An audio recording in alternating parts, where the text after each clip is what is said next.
Good morning সকলকে। এখন বাজে প্রায় 6টা। তো আমি এখন উঠে পড়েছি। এরপর ফ্রেশ ট্রেশ হয়ে দইটা খেলাম, কারণ এখন আমি পড়াতে যাব, তার জন্য রেডি হয়ে গেছি। এক্সারসাইজ কিছু করলাম, এরপরে আমি এখন বাজছে 7টার দিকে আমি পড়াতে যাচ্ছি। তো এখন সকালের পরিবেশটা খুব সুন্দর থাকে বাইরে। তো এরপর আমার পড়ানো হয়ে গেল, বাড়ি চলে আসলাম। এসেই একটু পরে ভাতটা খেলাম, সকালের খাবার। তো খাওয়ার পরে আজকে একটু বাজারে গেছিলাম।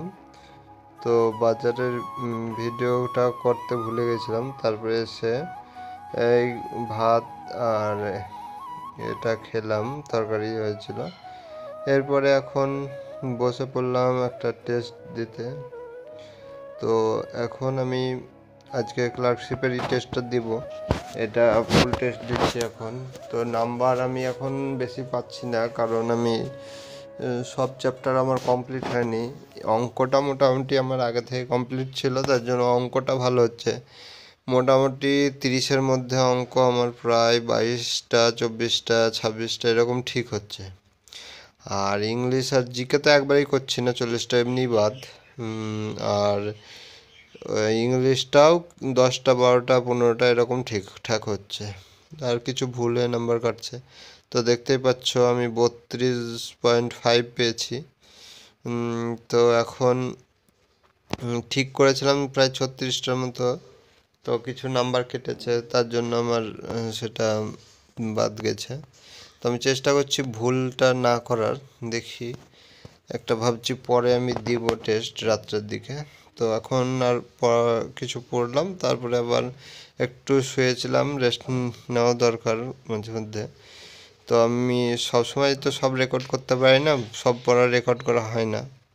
তো আজকে আবার সন্ধ্যার দিকে বসলাম ইংলিশটা করতে। তো এখন কিছুদিন ঠিকঠাকভাবে সব সাবজেক্ট হচ্ছে না। তো এখন আমি ইংলিশটা দেখলাম করছি, আর অঙ্কটা প্রতিদিনই প্রায় করি। এরপরে এখন আমি দেখতে পাচ্ছি নিমিষা বনসাল ম্যামের এটা আজকে মোটামুটি 95 থেকে 100টা হয়ে গেছে, 5টা রুল। তো মোটামুটি আর 2-3 দিনের মধ্যেই কমপ্লিট হয়ে যাবে। আমি বইটাও কিনেছি, কিন্তু বইটা একটু দাম বেশি। তো এই যে রুলগুলো একটু অ্যাডভান্স, মানে বেসিক ক্লিয়ার হয়ে যাওয়ার পরের। এরপরে রাত্রে খাওয়া দাওয়া করলাম, ডাল আর আলু সিদ্ধ ছিল আজকে। তো এরপরে আবার একটা টেস্ট আমি সাবমিট করলাম। টেস্টটা আমি রেকর্ড করতে পারিনি, ফোনে চার্জ ছিল না, ফোনটা একটু গন্ডগোল করছে মাঝে মধ্যে। তো আজকে এখন পেয়েছি 33.25। তো একটু ভালো হয়েছে দিনের থেকে। আজকে মোটামুটি 4.5 ঘন্টা পড়া হয়ে গেছে। তো আজকের মতো এই পর্যন্ত, দেখা হচ্ছে পরের